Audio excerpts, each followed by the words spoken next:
O Fala Pública Podcast está hoje aqui com uma das deputadas mais jovens dentro do Partido dos Trabalhadores, deputada Élica Takimoto. A gente tem o prazer de receber a nossa deputada aqui, jovem no parlamento, jovem de vida. Mas ela é muito focada, tem, assim, propostas interessantíssimas que eu acho que vale a pena a gente escutar. Seja muito bem-vinda, deputada Élica Takimoto. Seu mandato hoje é um mandato muito importante para a gente, porque somos mulheres. Eu entendo que a senhora tem inúmeras propostas. E a minha pergunta para a senhora é o seguinte: como que a senhora chegou? A senhora é uma professora de física, né? Inteligentíssima, porque Obrigada. eu conheço a sua biografia, o seu histórico é de livros assim fantásticos. A senhora já ganhou prêmios na literatura. Como é que a senhora chegou na política? Como é que a Élica Takimoto olhou e falou assim, agora eu quero chegar na política e fazer a diferença? O que lhe motivou? Como que a senhora chegou? Fala para mim, por favor. Bom, primeiro, obrigada pelo convite de estar participando do seu podcast. Para mim é uma honra muito grande estar aqui conversando com você, com uma pessoa que eu admiro muito. Muito obrigada. Né? Estava subindo o elevador, elogiando você. Nossa, muito obrigada. Né? O quanto é importante ter uma mulher com a sua experiência dentro da LERJ, que é uma referência para muita gente. E, bom, como eu cheguei na política, a história começa, é longa, mas vou tentar resumir. Os caminhos são, meio paradoxal, mas é isso que acontece, são paralelos que se encontram, né? Primeiro, acho que vale mencionar a minha origem. Eu sou filha, né, de um japonês, né? Meu pai é japonês e minha mãe dona de casa. E sempre morei em Madureira, subúrbio do Rio de Janeiro. Estudei escola particular e comecei a minha graduação, fiz faculdade de física na UFRJ, aí já comecei a trabalhar em escola particular, tive 2 matrículas no estado como professora, fiz o concurso, iniciando um mestrado na UFRJ, depois um doutorado na UERJ, e o concurso, quando eu estava no mestrado, eu já fiz o concurso para o Cefet, eu fui aprovada, eu sou professora do Cefet desde 2006, licenciada agora para exercer o cargo de deputada. Então, tem esse lado que é importante mencionar. Vem um outro que é paralelo e daqui a pouco tudo se cruza, que eu sou escritora. Sim. E esse caminho da escrita foi um caminho interessante na minha vida também, né? Porque eu passei na escola e nunca tirei A em redação, muito pelo contrário, colecionei vários zeros em redação. Nossa! Pois é. Aí eu levava muito zero por 2 motivos, né? Eu escrevi em primeira pessoa sempre, e isso é um erro capital, né? Para uma pessoa que está fazendo concurso público, um vestibular, um Enem, você não pode escrever em primeira pessoa. Penso que, acredito que, isso não existe. Acredita-se, pensa-se, né? Tudo né? Sujeito indeterminado. Eu puxava sempre para mim e fugia do tema. Aí tinha um tema, eu fugia, eu escrevia um outro tema. E aí passei pela escola zerando, tanto por puxar muito para mim, para o eu, né? A minha visão, e fui escrever sobre aquilo que eu queria.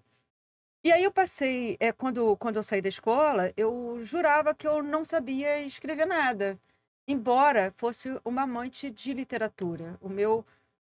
A minha maior diversão sempre foi os meus livros. Ler. Que legal. Literatura.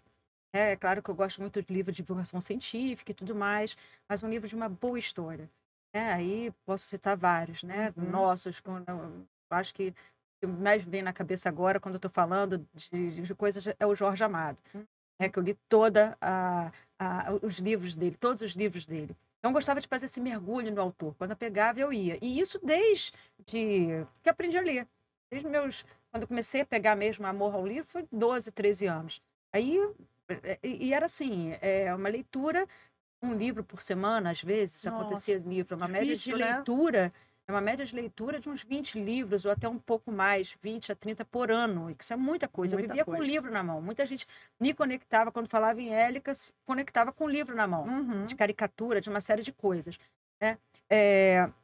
E aí teve essa fase na minha vida. E quando a gente mexe muito com uma determinada arte, se você, por exemplo, gosta de rock, né?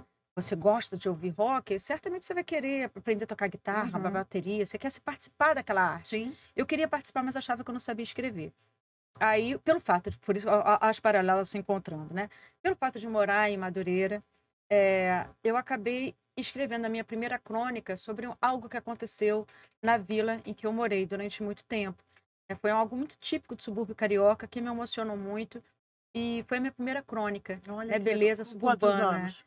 Foi velha, menina, foi já Que com 30 e velha. poucos anos, já eu tô falando. É jovem. Minha entrada, assim, como escritora, se deu assim, eu acho que se deu de forma tardia, pelo motivo que eu mencionei antes. Uhum, Eu tinha timidez para escrever, eu achava que eu não ia conseguir escrever.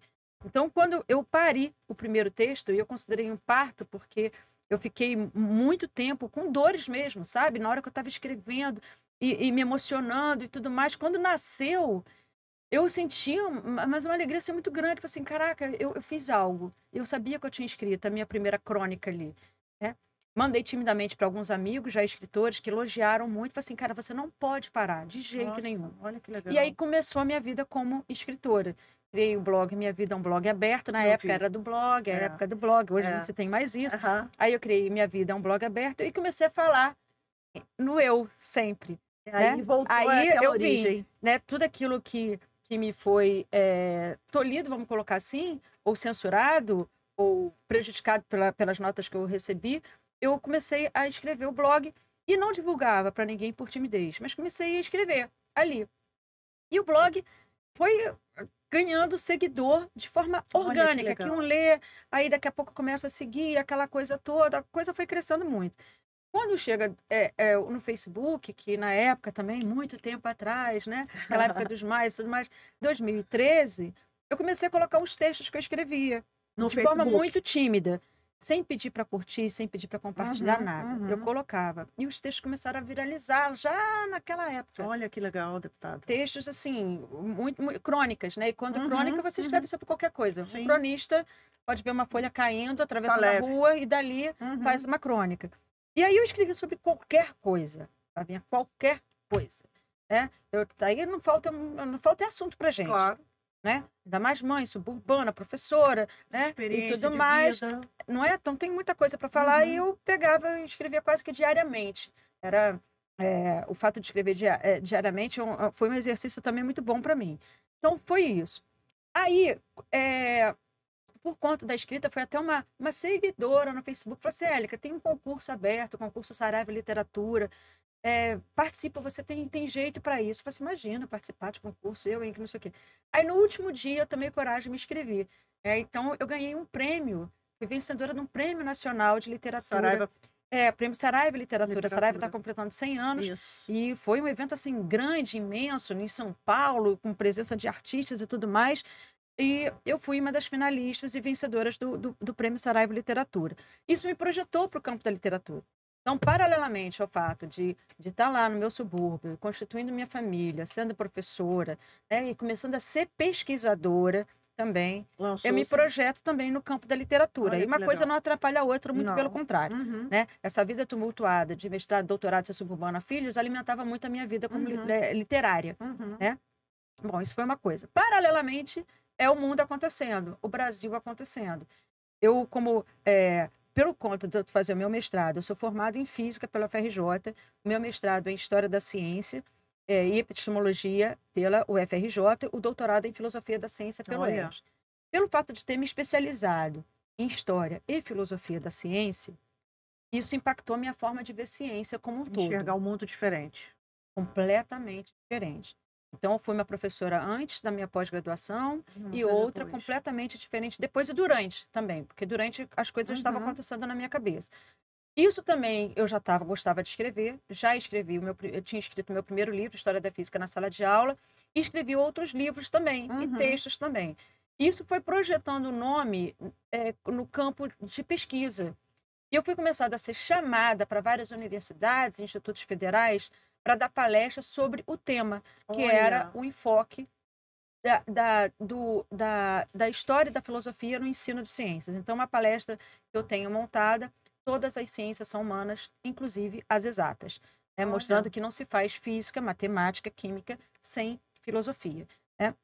Então, isso foi me projetando. Aí eu, então, pesquisadora, né, começando a caminhar pelos institutos federais e Uhum. universidades do Uhum. Brasil, E isso, tô falando 2013, 2014, Recente. 2015, foi, Recente. 2015, né? Jamais pensando em entrar, Flavinha, no campo. Nada da política. Nada. Só ali Só ali, acompanhando. pesquisando, trabalhando com isso. E aí, muito focada também em melhorar o ensino médio, estava já no Cefet.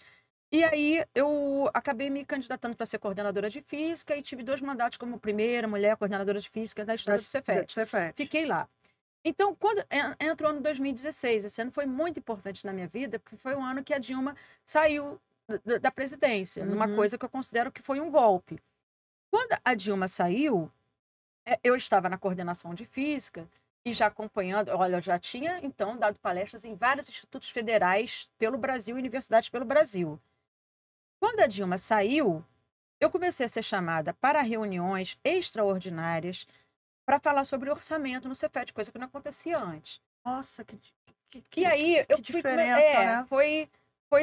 Então, olha as paralelas se encontrando, né? Eu como professora do Cefet, eu como escritora e eu como suburbana e tendo filhos e tudo mais. Aí, quando eu começo a ser chamada para a reunião, falando de queda de orçamento, eu estava vendo que estava caindo, muitas conquistas que a gente estava conseguindo, as coisas, a gente estava retrogredindo. E aí, eu que visitei vários institutos federais, eu fiquei encantada. Era cada instituto federal que eu visitava, que eu ficava encantada, porque eu via o quanto o Instituto Federal, e eu estou até com a minha agenda de Instituto Federal aqui, ó, né? Instituto Federal Cefet, que eu ganhei, o quanto que eu ficava encantada como o Instituto conseguiu mudar a vida de toda a região. Porque a filosofia, né? Pois é, dos institutos federais é você ter. Muita gente não entende, é só ensino técnico, né? Só com muitas aspas. Os professores são pesquisadores. Então, todo professor de Instituto Federal de Cefet, assim como de universidade, tem que fazer pesquisa. Sim. A gente trabalha com a tríade, ensino, pesquisa e extensão. Né? E aí, só que a pesquisa, por exemplo, os cursos técnicos ou de graduação ou pós-graduação de cada Instituto Federal, era muito voltada para a demanda da região. Então, é muito interessante você ver que tem uma região que, a partir do momento que tem a instalação do Instituto Federal, essa região se desenvolve e muda o futuro de muitos jovens ali. Traz uma qualidade, né, uma inteligência para aquela região que antes não tinha, com a presença de pesquisadores e alunos e iniciação científica, uma série de coisas. Cara, isso, eu lá em 2014, 2015, eu assim, encantada, emocionada, dando palestra ao mesmo tempo, fazia questão de conversar com o diretor, com professores, com os alunos. Ou seja, imergindo dentro daquele mundo, né? Sem nunca pensar em entrar no campo da política. Só encantada com tudo que eu estava vendo. Ao mesmo tempo, sem esquecer a minha raiz, que é Madureira, e eu tive 2 matrículas no Estado. E quando fui professora do Estado, Flavinha, que era numa escola ao lado ali de Madureira, onde eu moro, em Cascadura, eu trabalhava numa escola onde não tinha ar-condicionado, obviamente, não tinha ventilador. Às vezes eu dava aula numa sala com teto bem baixinho e de amianto, ou seja, era uma sauna, não tinha sequer professor. Então, eu trabalhava dentro dessa realidade, sabe? Aí, quando eu fui para o Cefet, eu vi um outro patamar, um outro mundo. Um outro mundo. E aí, eu vou chegar onde eu cheguei na política, que tudo isso, já que você me perguntou, tem que contar mais ou menos. Porque isso é importante, né? Eu tô até recordando muita coisa. É legal. Que quando eu tomei posse no Cefet, em 2006, eu lembro que o diretor-geral da época, né, na cerimônia de posse, para uns 100 professores que tinham lá, ele falou assim, olha, bem-vindos aqui, todos vocês não vão encontrar aqui um professor infeliz dentro dessa instituição. Quando ele falou isso, eu lembro que eu, que gargalho alto, eu gargalhei alto sozinha no auditório, que todo mundo olhou para mim. E eu gargalhei porque, na minha cabeça, professor e felicidade, tranquilidade, essas coisas não combinavam. Volto a dizer, sou de Madureira, fui professora de escola particular e tive 2 matrículas de Estado. Então, para mim, sempre foi sofrimento e dor. Sim. Tá? É claro que a gente tem um momento de felicidade dentro da sala de aula, de algumas conquistas que a gente consegue, mas era muito difícil. Muito triste. Aí eu entro no Cefet, aí o diretor fala isso, eu comecei a rir. E aí, qual foi a minha surpresa? A minha vivência no Cefet. E eu fui feliz sendo professora nesse país. Eu não pensei que isso fosse possível. quando eu visitava institutos federais, eu só via professores felizes, Ai, Flavinha. que legal. Foi uma Uma coisa assim, que realização. para mim foi muito importante para minha formação política, Uhum. porque eu conheci a sala de aula, né, de uma escola particular, suburbana, Uhum. a sala de aula de escolas estaduais, que não tem recurso nenhum, É. e os institutos federais e Cefet, e universidades. E isso eu vi como é que funcionava e como é diferente se eu São estou fazendo realidades estímulo, diferentes. se eu tenho um plano de carreira, se eu estou fazendo mestrado, doutorado. Eu estou com Uhum. muito prazer em aprender, Olha que o legal. quanto que eu tinha muito mais prazer em ensinar, Uhum. entende? Então a gente está assim com a mente completamente Borbulhando. oxigenada, borbulhando, Uhum. sabe? E o quanto que os alunos ganhavam com isso, com uma professora feliz, e por tabela o quanto que a sociedade, porque esses alunos de ensino técnico estão trabalhando por aí. E Então, Dilma sai em 2016. pois é. Aí, 2016. Quando eu comecei a ver a queda do orçamento, na minha cabeça, sabe aquela imagem do dominó, um caindo atrás do Aham. outro? Eu via isso com os institutos federais e universidades. Eu falei assim, cara, se isso está acontecendo no Cefet, então vai acontecer no Brasil inteiro. Sim. E isso é muito valioso. Isso é valioso demais para ser destruído. Aí quando começa também aquela onda, né, de professores serem atacados, aquele movimento escola sem partido, Uhum. que chegou em tudo quanto é lugar, que Sim. até hoje, né, tem reflexos sérios em sala de aula, professores Sim. com depressão por causa disso. Sim. A gente começou a ser atacado. Foi nisso que a escritora aqui, cronista, começa a escrever sobre isso também. Primeiro, eu escrevi muito sobre a alegria de ser professora, tem várias crônicas minhas falando sobre atividades inovadoras que eu fiz em sala de aula, com enfoque histórico-filosófico dentro da física, Uhum. e também a dor de ver isso indo para o Acontecendo. ralo. Uhum. E aí eu comecei a ser chamada para dar palestra, não mais sobre a minha pesquisa, mas sobre o movimento Escola Sem Partido, como é que a gente ia se defender em Olha. relação a isso.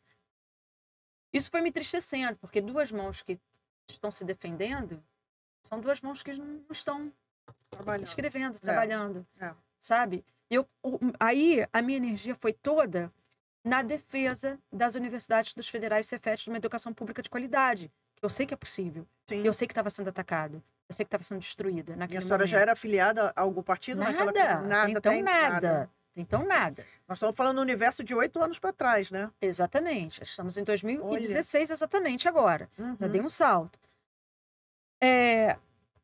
Volto a dizer. Aí olha as paralelas se encontrando. Eu sou... A primeira coisa que eu falei aqui, a minha origem. Filha de um Professora. pai japonês e da minha Uhum. mãe dona de casa. Uhum. E suburbana. Uhum. E escritora. Só que eu fiz questão de situar a minha origem, porque ser escritora nesse país não é algo Não. simples. Agora, ser escritora, sendo filha de quem eu fui, morando onde eu morei, Mais aí é difícil ainda. impossível. Mais difícil Como é que ainda. uma escritora que não tem, vamos colocar assim, um berço, não sou filha de jornalista, Não tem um padrinho. de arte, não tem nada, né?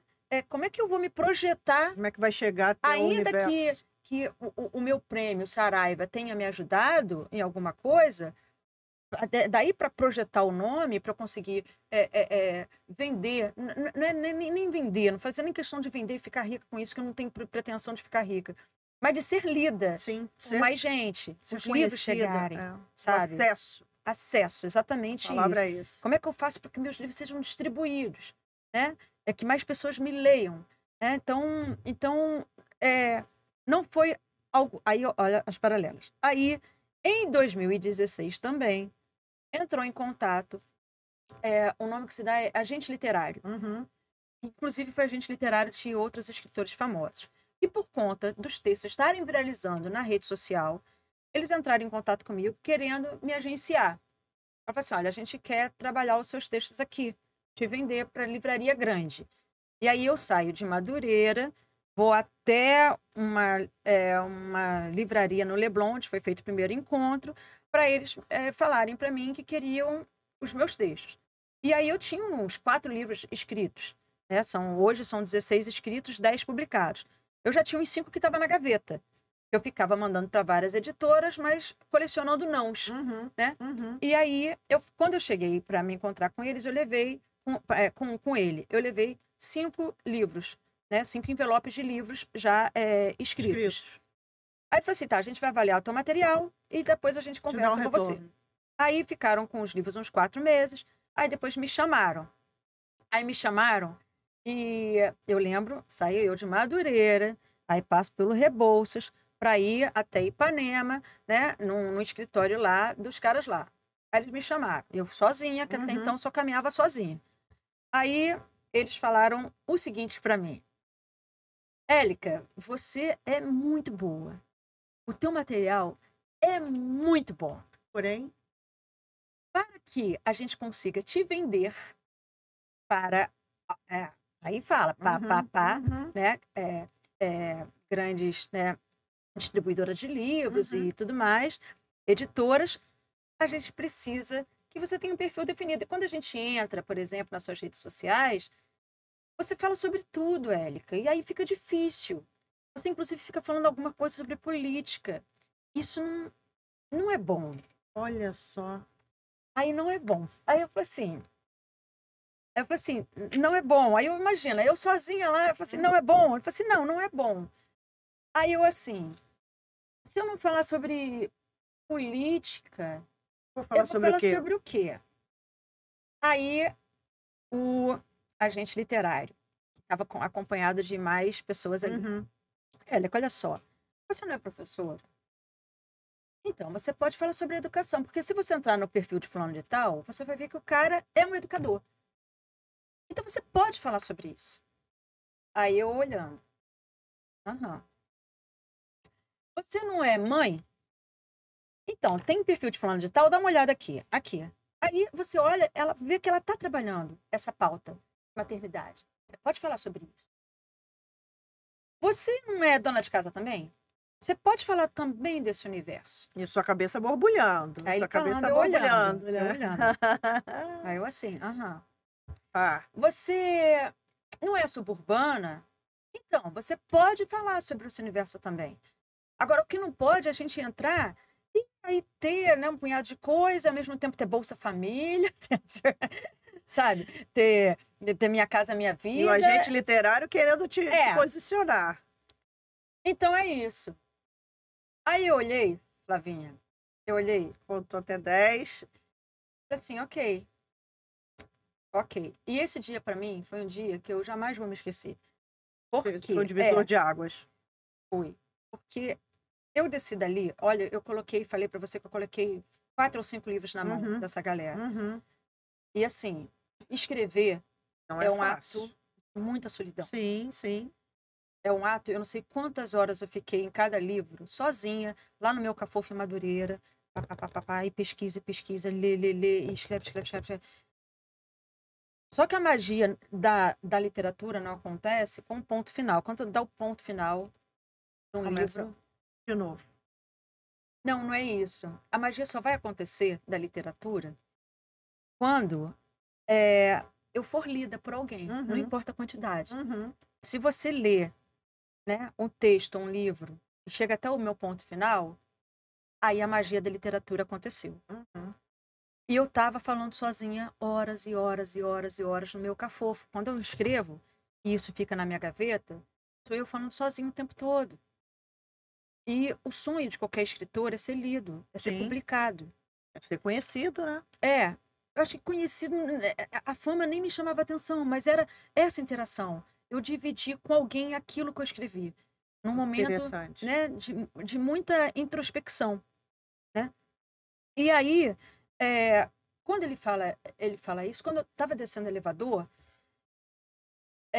era eu acho que devia ser setembro, era final de ano, era uma chuva de verão que a gente estava comentando.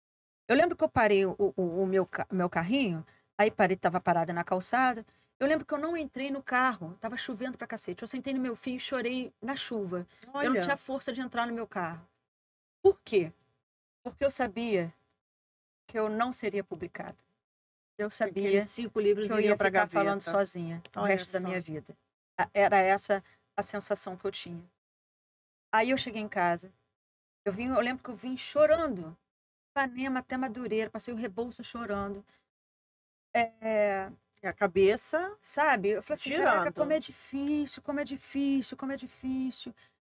É, que é essa é uma parte, a escrita para mim é uma parte muito importante da minha vida. Hum. E eu me acordei no dia seguinte e escrevi um texto.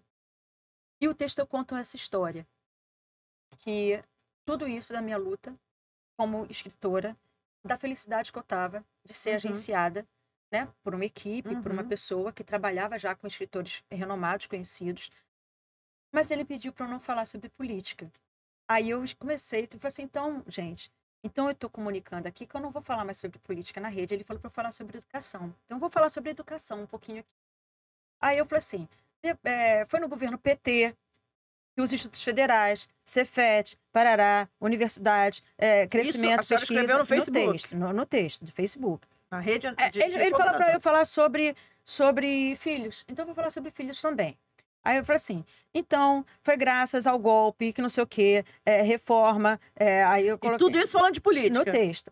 Ele falou para eu não falar sobre, eu falei, eu como dona de casa, então eu vou falar também sobre a dona de casa. Eu falei assim, na minha casa trabalha a Lucimar, que está comigo há não sei quantos anos, e foi graças ao governo PT, foi no governo Dilma, Benedita da Silva. Aí eu falo sobre, né, a valorização das empregadas domésticas. E falando, Hoje, Lucimar, e né, tem falando de férias, tem 13º política. terceiro, tem carteira assinada, e tarará, tarará, tarará. Ele falou para falar sobre subúrbio. Aí aqui no subúrbio, né, a mobilização urbana, né, falta de Olha só. pá. Então é isso, gente.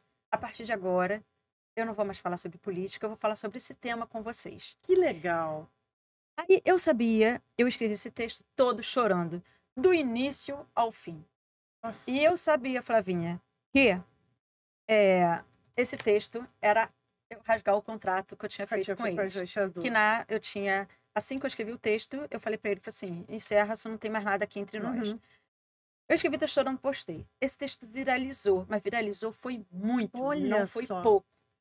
E caiu na mão de muita gente. Muita gente, e caiu na mão do Luiz Inácio Lula da Silva. Olha só. Foi um texto que me doeu muito, como eu estou te falando, foi um texto escrito com muita dor, né, chorando do início ao fim, sabendo o que eu estava fazendo ali, que eu estava sendo censurada, né, de uma certa forma. E a senhora sai do choro pro riso. Né? Aí cai na mão do Lula. E o Lula... até então, sem filiação nenhuma. Sem filiação, sem nada. Mas acompanhando e entendendo com a minha vivência, com a minha profissão, o que estava acontecendo. Tudo. Sim, a importância do governo PT para a educação. Isso eu tinha aprendido, não porque alguém me falou vivência partidária, nada disso. Foi aonde eu vi, tinha o Instituto Federal, tinha a placa de Haddad, de Luiz Inácio Lula da Silva, de Dilma Rousseff, e tudo isso foi fazendo a minha formação política. Mas, assim, sozinha, né? Caminhando. Um desabafo. Desabafo, total. Que a senhora escreve numa rede social que chega ao presidente Lula. Isso. Olha só. E aí o Lula se sensibilizou e me ligou. E aí já estava bem início de 2017, né? Que eu entreguei o material no final de 2016, como eu falei. Foi na quarta-feira de cinzas de 2017. Tava chovendo, tava lá no meu cafofo de Madureira, lá sozinha. Aí toco o telefone, né? E falo assim, olha, aqui do Instituto Lula, tem alguém aqui querendo falar contigo. Aí eu pego e era a voz do Lula. Você achou que fosse trote? Com certeza. Não. Quem não acharia que fosse trote recebeu um telefonema do presidente? E a voz do Lula, muita gente imita. Claro. E eu já estava sendo, como eu já estava me estava calejada em rede social, eu já estava sendo alvo de hater. Claro. Então eu falei assim, daí pra mim ter...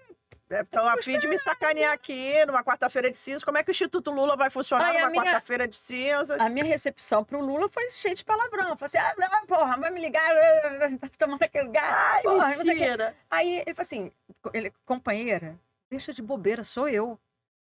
Aí, obviamente, eu quase caí, né, para trás, quase infartei. E aí, eu lembro que eu fui pra janela, enquanto ele tava falando algumas coisas, fui pra janela. Ai, caramba, aí eu falei assim, agora? eu não posso deixar passar essa oportunidade. Eu não posso... ele falando... Mentalizando. Assim, eu não posso... quando eu desligar o telefone, me arrepender. Pô, por que eu não falei isso pra ele? Eu falei assim, eu tenho que ter calma. Aí eu respirei fundo, ele falou um pouquinho. Aí, elogiando muito o texto, a minha Olha que coragem. legal. Aí ele falando assim: eu percebi, Élica, que você é uma pessoa com muita força e você está lutando contra uma censura muito séria. Eu precisava te parabenizar, te dar esse abraço. Eu vi que você Nossa, estava triste com isso. Eu sei o olha que quanto que é duro isso. reconhecimento. Eu sei o quanto que é duro isso. Eu imagino o quão triste você esteja, o Eu quão já tinha abalada caído para você trás. esteja, né? Pois é. Eu já estava encostada na parede falando assim, não, isso não é É real. Isso isso. é um sonho Ouvi isso do de um Lula. presidente da República. Ouvi isso do Lula. Caraca, Eu fiquei. Foi um marco para mim. claro. Foi um marco. Imagina. E aí, assim que ele parou de falar, eu falei assim: presidente, primeira coisa, eu quero dar as condolências que a dona Marisa tinha acabado de falecer.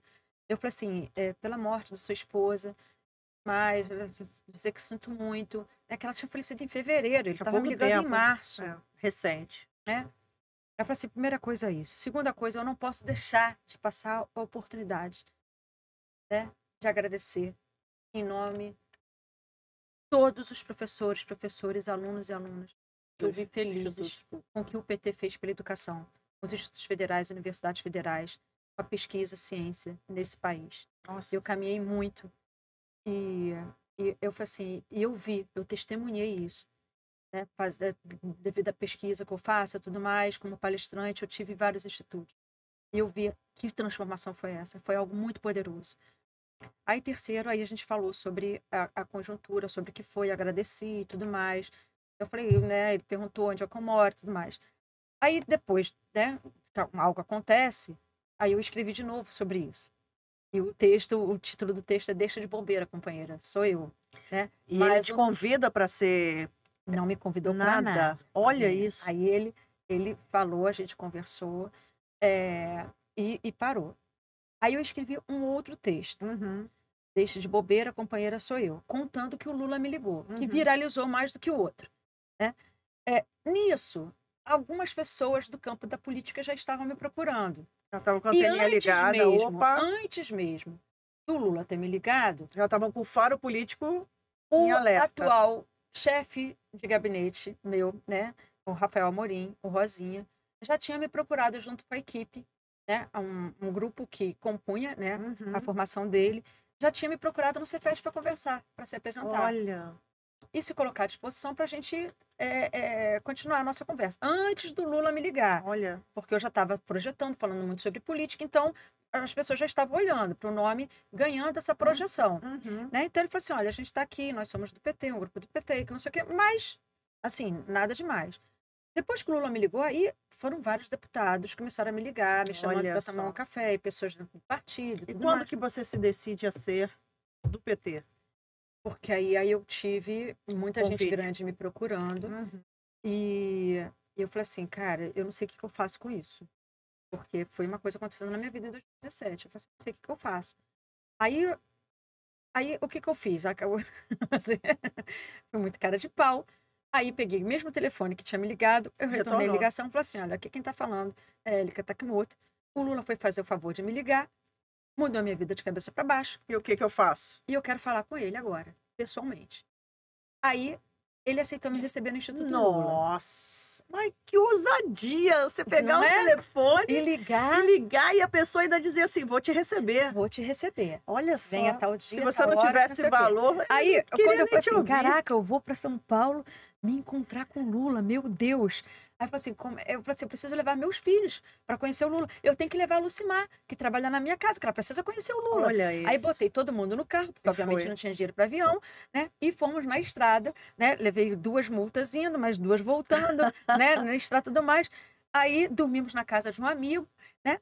Para me encontrar com o Lula. E quando cheguei lá, 3 filhos entraram, mais Lucimar, né? Aí o Lula até riu, né? Que falou assim, nossa, tanta gente assim.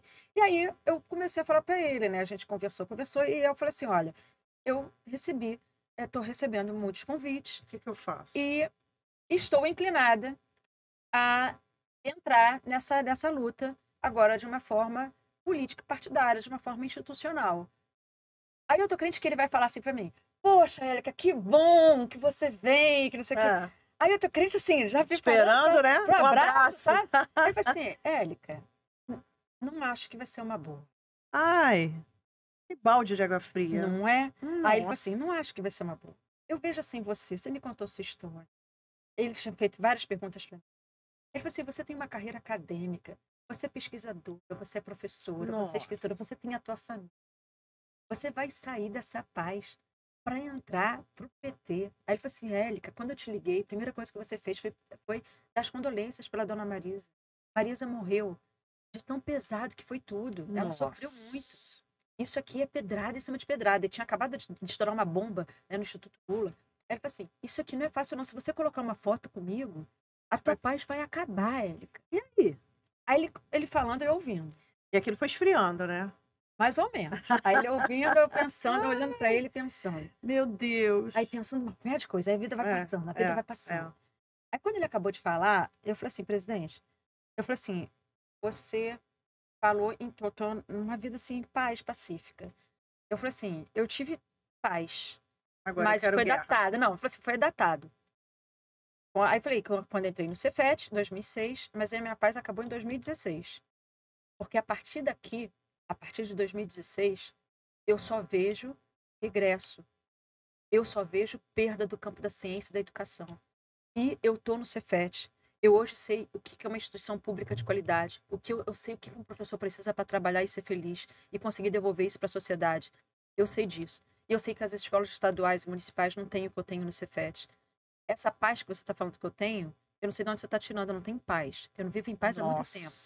Desde que eu sou professora. Não é porque hoje eu estou num lugar bom que eu vou ficar em paz. Eu não esqueço da minha origem. E ele?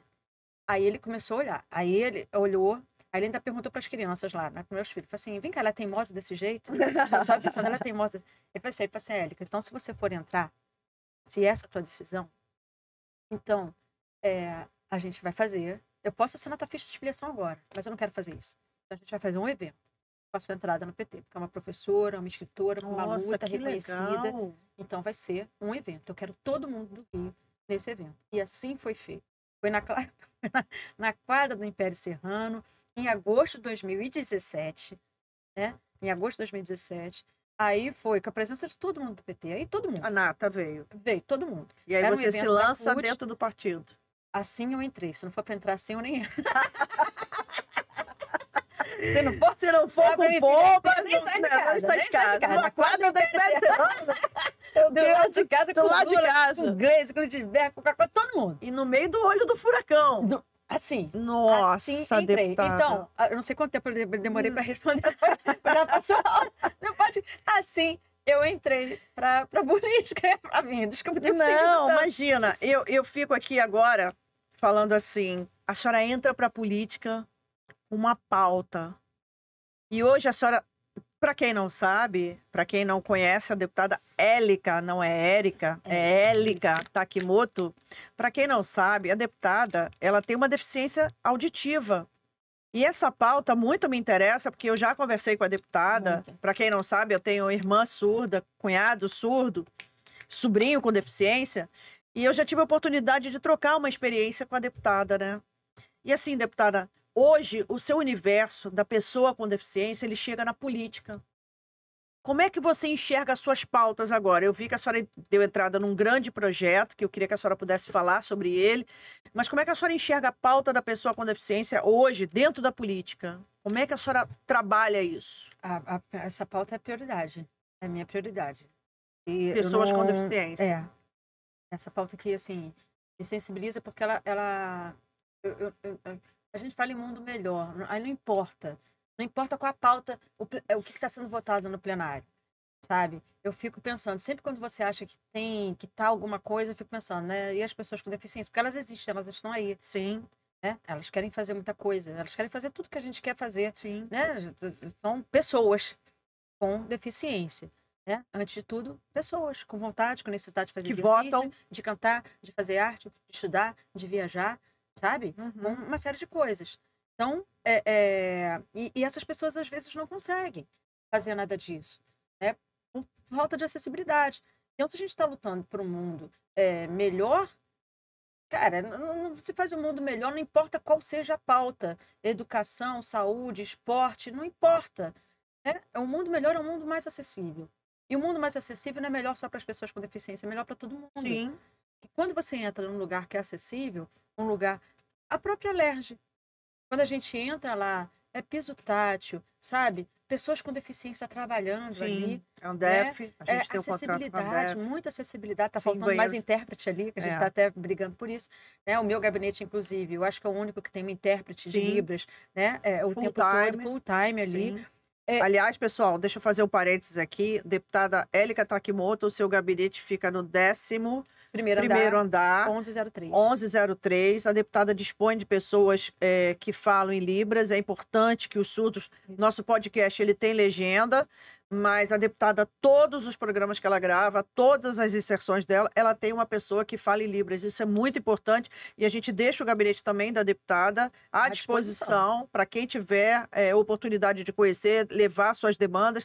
A deputada Élika, por não parecer, mas é aquilo que a gente fala, ela usa aparelho e ela é uma pessoa que entende do universo da pessoa com deficiência auditiva, que para mim muito me orgulha, porque a senhora é uma voz que leva Obrigada. toda essa demanda que a gente tem aí. Obrigada. Não só, né, a gente... É claro que as pessoas surdas, é claro que traz sensibilidade, que eu sou uma pessoa surda, né? Eu sou uma pessoa que... Eu só ouço bem com prótese desde os meus 20 e poucos anos. Então, e ouvir com prótese é muito diferente do que enxergar com óculos. Sim. Porque quando você coloca óculos, você enxerga tal e qual uma pessoa que tem uma visão normal. Quando você coloca prótese, o que eu ouço é muito diferente do que você ouve. Sim. É muito, muito longe do ouvido natural. Sim. Incomoda muita gente. Inclusive, é muito comum muita gente falar assim: ah, meu pai, meu avô, ou eu tenho prótese, mas eu não consigo usar. Porque é quase quase que insuportável. É diferente. Incomoda. Isso. Ouvir é um sentido que às vezes chega a doer. Então, por várias vezes, eu cheguei em casa, eu tiro a prótese como se eu estivesse tirando um sapato muito apertado. É claro que em determinados locais é muito melhor você estar com o sapato apertado do que estar descalço. Sim. Mas incomoda. Incomoda, dói o tempo todo, sabe? E hoje eu tô com uma prótese. Assim que eu fui eleita, eu me dei de presente uma prótese de uma qualidade muito melhor. Hoje eu tô muito mais confortável. Mas até esse conforto foi aquilo que eu falei, mesma coisa, né? O fato de eu estar confortável hoje não me torna feliz, porque eu sei que tem muitas pessoas que têm questões de surdez. A surdez tem vários tipos diferentes, níveis e questões, especificidades diferentes, e que não tem a oportunidade de ter uma prótese. Né? Então, a gente está nessa luta. Pelo fato de eu ser professora também, ter atendido vários estudantes com deficiência, isso me sensibilizou muito, pessoas com deficiência visual, pessoas com dificuldade de mobilidade e tudo mais, cadeirantes. Então, tudo isso, obviamente, me trouxe sensibilidade. A partir do momento que eu começo a me projetar como uma pessoa com deficiência também, que eu começo a falar sobre isso, outras pessoas com outros tipos de deficiência começam a me procurar, entendendo que eu posso me ficar sensibilizada para a pauta. Aí o mandato cresceu muito também. Sim. Sabe? Sim. Então, hoje tem projetos de lei para as mães atípicas, né? Muitos projetos que a gente caminha junto, né? Para abraçar as pessoas com deficiência, como eu falei, né? Eu já fiz reuniões importantes ali no gabinete com artistas com deficiência. E dançarinos, cadeirantes, né, que usam a cadeira. A gente tem um universo muito grande, né? E desconhecido, grande. né? E como eu tô falando, as pessoas estão aí, cheias de talento, sabe? Cheias de vontade.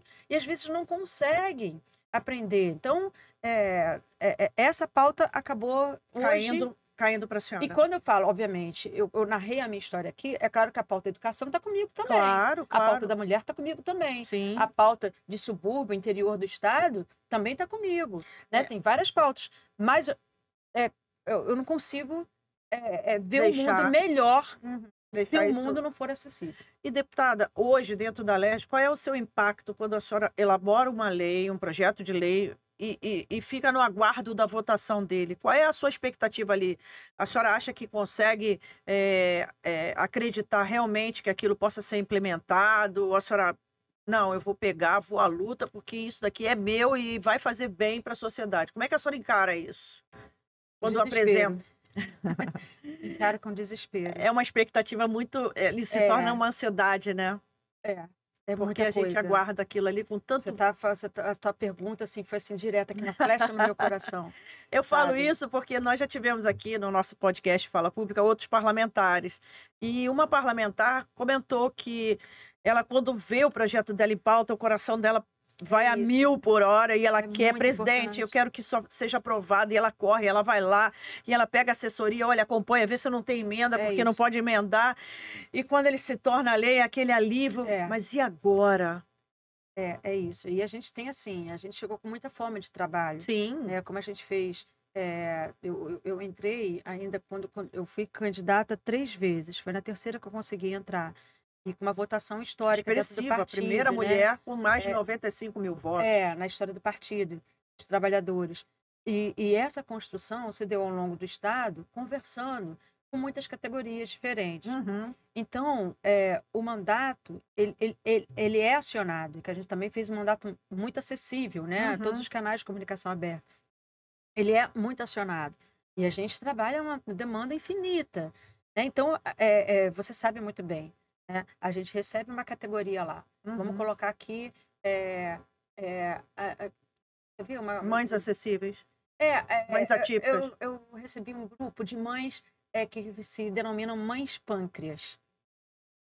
São mães de crianças que têm diabetes, que nascem às vezes. Que diabetes é uma doença que se manifesta muito Ao na longo fase dos adulta. tempos, Mas aí, quando criança, e como é que lida com isso? E a falta de política pública para isso. Exatamente. Falta de política pública, fornecimento de medicamento, internação. Falta de conhecimento de várias pessoas, inclusive no próprio campo da saúde. Essas mães hoje, elas praticamente são formadas, né, em cursos de enfermagem e tudo mais, formadas com muitas aspas, porque elas chegam, às vezes, com a criança e já estão falando o que a criança precisa. Qual é o medicamento, né? Qual que a gente tem que muita gente não sabe, porque não tem essa formação. E esses medicamentos ainda não têm essa facilidade de fornecimento, né? Tudo isso. Aí agora você imagina, você receber no teu gabinete um grupo de 10 mães que vêm com as crianças, né, que às vezes está com um aparelho conectado ao corpo, né, algumas que têm mais condições, outras menos, né?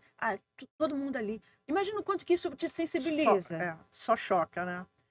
Ela começa a contar as histórias delas. E são histórias que são muito pesadas. São.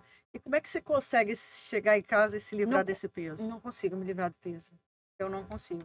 Eu não consigo. Você continua, a sua mente continua trabalhando em prol disso, né? Sim, é muito difícil, né, deputada? Eu acho que a gente, como mulher, tem uma sensibilidade muito grande quando assiste esses tipos de histórias, né? Ao longo dos meus anos de alergia, a gente já recebeu também muitas mães com problemas, etc. E quando traz criança, traz uma demanda assim que mais do que nunca isso toca no coração da gente, né? E fica reverberando. A gente quer a solução daquele problema, só que a gente não tem. Pois é. Aí eu luto, eu acho que diariamente e o dia inteiro contra esse sentimento de impotência. Eu não quero me sentir impotente, porque eu estou num lugar de poder, que é a palavra, inclusive, potência com poder tem o mesmo radical. Exato. Então, eu não posso me sentir impotente num local onde eu estou, de poder. Não posso. Então, eu luto para que esse pensamento, né, intruso não me domine. Sim. Mas, assim, eu preciso confessar aqui, e eu não tenho vergonha disso, que eu tenho vontade de chorar e às vezes eu choro todos os dias, Flávia. Eu tenho... Porque é muito difícil. É difícil, eu imagino. Muito difícil. Você imagina, eu falei aqui no início que eu não conseguia, e falei para o Lula, que eu não tinha paz, porque eu estava no Cefet, um salário bom, sendo incentivada a pesquisar, dando palestra pelo Brasil, mas eu não estava feliz porque eu sabia que tem muita gente que não tem isso. Sim. E a grande maioria da população brasileira. E isso no campo da educação. A partir do momento que eu fui deputada e candidata, porque é uma construção desde muito antes, que a gente começa a conversar com várias categorias, para começar a levantar pauta, propostas que a gente vai levar para a LERJ, para fazer uma discussão, inclusive eu, como na campanha, né? E começa, uma vez eleita, muita gente me procura e a gente recebe todo mundo. Olha as dores que vão se somando às outras que eu já tinha, sabe? Então, eu não consigo me livrar Essas dessas gavetas duas. às vezes se abrem, né? Eu não consigo, é muito difícil. É difícil. E é um trabalho mental, porque eu preciso estar bem mentalmente, Sim. fisicamente falando. O ano passado, foi meu primeiro ano como deputada, e onde eu absorvi muito isso, assim, eu padeci. Eu tenho síndrome de fibromialgia, que chegou no meu limite, A senhora perdeu 10 quilos, né? foi Perdeu no 10 meu quilos. limite de dor física mesmo. Porque a fibromialgia está conectado à cabeça, a Sim, estresse, tudo. sim. E isso para mim foi muito pesado. Todos os dias eu falei assim, caraca, como é que eu vou fazer?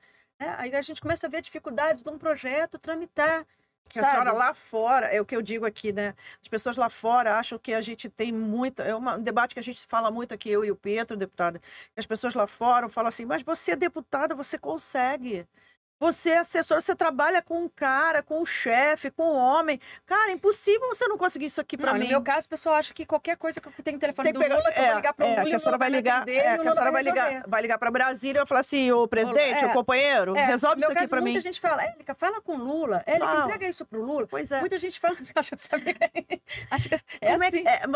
mas é difícil a gente informar para a sociedade que nós temos limites. Que o nosso limite vai até aqui, até a página 15, que a gente não tem os superpoderes que a gente gostaria de ter. A página 15 foi até um pouquinho. Talvez a página 5. Né? E hoje, a senhora, como deputada, num lugar de poder, com pautas femininas, com pautas das pessoas com deficiência, o que mais a Élica Takimoto deseja fazer no parlamento? Ah, muita coisa. Isso é muito bom. Eu quero fazer e acontecer. Isso é muito bom. Ainda tá com aquele gás. Ah, muito. Eu acho que Isso é piorou. muito bom. Piorou, no caso, melhorou. Melhorou, né? Melhorou muito. A O senhora- gás está, assim, cuidando da saúde, para que eu consiga ver todos As os pautas meus projetos avançarem. de lei aprovados, que estão aí caminhando para uns 500 projetos de lei, indicação legislativa, A senhora tem protocolados. bastante propostas. Sabe, eu quero Uma das saúde para grandes lutar deputadas. por eles, porque todos eles foram frutos de demandas, de escuta, sabe, de pessoas que me procuraram e eu sei que tem uns, inclusive, que mexe com muita gente, com a pauta de segurança nas escolas, por exemplo. Segurança pública, que é uma Segurança coisa que é o pública, são calcanhar de coisas, assim, muito Aquiles de importantes. todo mundo. Então, assim, eu quero ver isso acontecer. Eu sei que o caminho é longo, mas eu sigo muito animada para percorrer esse caminho. Olha, deputada, Animada, com força, com tudo. eu digo para a senhora o seguinte, eu espero ver o seu mandato multiplicar. Eu quero Obrigada. ver aí mais 2, 3, 4. No caso do meu deputado, a gente está no 5º, indo para o 6º mandato. Olha só, quero chegar a isso aí. A senhora vai chegar, eu acredito. Aham. E eu digo assim, é uma experiência que, para quem está começando hoje no parlamento, é uma experiência maravilhosa, porque se a senhora continuar com esse gás, com essa vontade, com essa pauta, a gente chega lá.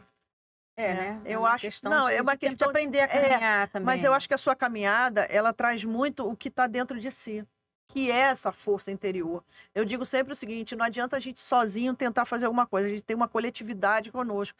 E quem votou, os seus 95 mil votos, está aí, do seu lado, vai estar cobrando e, quiçá, dobrarão para as próximas eleições. Mas eu acredito que o seu mandato, ele faz diferença dentro da LERJ, primeiro porque a senhora é uma deputada muito querida, uma mulher muito inteligente. Obrigada. Para quem não conhece, vá nas redes sociais da deputada Élica Takimoto e conheçam. Mas, assim, a senhora tem uma raiz muito forte, que é o conhecimento, é a educação. E isso, para a nossa sociedade, que está carente, é muito importante, porque alimenta a curiosidade, como seus textos reverberaram, como suas crônicas puderam enriquecer o conhecimento de outras pessoas. A gente fala sempre para o parlamentar e pede para que ele não desista. Não desistam, porque os parlamentares estão aí, eles fazem a diferença. E hoje a gente vê que a senhora tem, assim, uma vontade muito grande de mudar a sociedade. E nós, como assessores, como atuantes na política, a gente tem esse mecanismo ainda nas mãos de fazer a diferença. Eu fico muito feliz da sua presença hoje no nosso podcast. Infelizmente, a gente tem time, né? A gente precisa terminar. Agradeço o seu conhecimento, essa troca de energia, essa troca de palavras aqui, que eu acho que nunca a gente pode perder. Desejo ao seu mandato mais e mais sucesso. Eu sou muito fã sua, sou fã do Rafael. Obrigada. Seu chefe de gabinete é uma pessoa assim que eu amo de paixão. Para quem tiver a oportunidade, o privilégio de conhecê-lo, é um rapaz assim fora de série. Uma das pessoas que chegaram no parlamento assim com muita humildade, pedindo ajuda, pedindo conhecimento, e ele só tem a crescer também junto do seu mandato. Sua assessoria também é muito querida. Muita gente. Eu conheço muita gente do seu partido, porque alguns já estão lá na Assembleia há alguns anos. E assim, eu perguntaria para a senhora, o que a Élica Takimoto, dos 4 anos de idade hoje, olhando para frente, aos 50 e alguns anos que a senhora tem, o que a Élica, dos 50 e poucos anos, diria para essa menina até aos 4 anos de idade? Aos 5 anos de idade. Mas que pergunta difícil. Se a senhora tivesse a oportunidade de olhar para a Élica ao seu lado, aos 4 anos de idade, o que a senhora diria? Se a senhora está vendo a senhora aqui aos 4 aninhos de idade. Nossa, tanta coisa, porque assim, quando você faz essa pergunta, como eu tenho 3 filhos, né? O que eu falaria, né? Praticamente para os meninos agora. Um filho. Cara, fazer o que o coração mandar, fazer não tudo desista. com paixão, sabe? Eu acho que quando a gente faz as coisas assim com paixão, com muita vontade, com responsabilidade. É claro que dinheiro é importante, mas a gente está aqui nessa passagem, sabe? Vamos fazer a diferença, também, né? Tem as relações, acho que fortalecer essas relações familiares também, sabe? As amizades, tudo isso, assim, é muito importante. Criar uma estrutura, eu acho que eu criei para mim, mais ou menos, né? Mas eu tentei criar, e foi no campo da escrita da literatura, e também trabalhei a cabeça dos meus filhos para criar uma estrutura, porque a vida é muito difícil, né? Sim. Tá toda hora alguém puxando o teu tapete, toda hora você cai. E para não se machucar muito nessa queda, você criar uma estrutura para que você não levante vá mais forte ainda. Exatamente. E aí, essa estrutura, eu acho que você só consegue fazer ela de uma forma forte, rígida, pela arte, pelo aprendizado. Quando eu falo assim, pela arte e aprendizado. Quando eu falo arte, aí vai caminhar. Engloba aí todo pode esse ser, universo. tricô para minha arte. Entende? Você, ou música, ou teatro, ou literatura, ou isso. Então, se você estiver envolvido com algum aprendizado, com uma coisa que te dá muito prazer, né? Mesmo no momento assim de dor, você, de repente, vai ter uma válvula de escape ali. Vai fortalecer essa estrutura. Qual a frase que resume Élica Takimoto? Porra, o que te resume? Eu digo a minha. Qual é a tua? A minha frase é assim, e ainda assim eu me levanto. Ela essa é uma frase que eu tenho tatuada em mim, e é de uma ativista negra, que é um poema. Se eu só tiver oportunidade, quem tiver oportunidade, leio. E ainda assim eu me levanto. Tá, você falou, eu fiquei pensando, de todas as coisas que eu li, né? E uma frase que eu acho que ela apareceu em vários textos meus. Eu descobri depois que eu comecei a ler os meus livros. Eu falei assim, cara, como isso aparece? Eu sempre cito uma da Clarice Lispector, né? Que às vezes a Clarice Lispector tem eu vou falar rapidamente. Ela tinha um problema de dicção. E aí ela fez fono durante muito tempo e resolveram o problema de dicção dela. Aí quando ela se via falando sem aquele problema de dicção, não era mais ela. Ela se sentiu muito estranha. Então ela voltou ao problema dela, para ela se sentir a Clarice Lispector, não querendo me comparar que é Clarice Lispector, mas aí ela coloca isso nos textos dela. Nunca se sabe qual é o defeito que sustenta esse edifício. Então às vezes você vai corrigir um defeito e acaba... Então, acho que é por aí. Nunca se sabe qual é o defeito que sustenta o seu edifício. O meu edifício. Então, por exemplo, hoje, o que eu considerava, vamos colocar assim, aí são várias coisas que, muitas aspas, esse defeito, por exemplo, a minha surdez, hoje é uma coisa que me edifica, sim, né? Como ser humano. Que lhe sustenta. Né? Um defeito, por exemplo, a minha teimosia, hoje, né, eu estou aqui como deputada, eu teimei. O seu defeito de escrever na primeira pessoa. Exatamente. Então, a gente, né, se eu de fato tivesse aceitado isso como defeito e tirado e tentado corrigir, eu não estaria aqui na tua frente. Muito obrigada, deputada. Pessoal, a gente está aqui agradecendo a presença da deputada Élica Takimoto. É um prazer muito grande ter uma parlamentar desse nível em nosso podcast. Podcast Fala Pública volta com grandes convidados na próxima semana. Quem quiser, acompanhe as redes sociais da deputada Élica Takimoto. Estou em Instagram, estou em Facebook, estou em TikTok. Olha que coisa boa. Estou no antigo Twitter, que agora é X, enfim. Deputada Élica Takimoto, é um prazer receber a senhora aqui no Fala Pública Podcast. As portas estão abertas. Pessoal, até a próxima. Muito obrigada. Gente. Obrigada.